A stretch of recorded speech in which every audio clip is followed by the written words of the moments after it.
ሰላም ጤና ይስጥልኝ ክቡራን ተመልካቾቻችን ፕሮፌሰር መስፍንና ሪዮት አለሙ በሲያትል በሚካሄደው ኮንቬንሽን ላይ ለመገኘት ሲያትል ሲታክ ኤርፖርት ደርሰዋል። እነሱ ልንቀበል ወደዛ እየሄድን ነውና ተከታተሉ።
Apa media lah ya?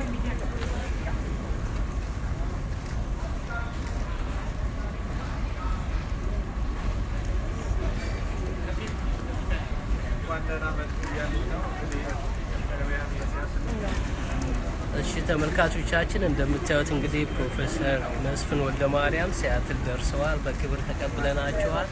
የመጡበት ዋናው ዓላማ ሲያትል ውስጥ ትልቅ ድግስ ደግሰናል። ትልቅ ኮንቬንሽን አለ። የኢትዮጵያ ብሔራዊ አንድነት ጉባኤን አዘጋጅተናል። ይኸው ሜይ 27 እና 28 ነው።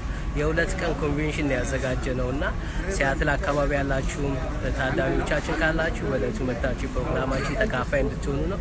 እንዲሁም ደግሞ በርቀት ላይ ያላችሁ ሰዎችን በተቻለ መጠን በአባይ ሚዲያ ይህንን ፕሮግራም ለማስተላለፍ እንሞክራለን። አይሆፕ እንደምትከታተሉ ተስፋ እናደርጋለን። እግዚአብሔር አምላክ ይርዳን። እናመሰግናለን። ቴንክ ዩ ጋይስ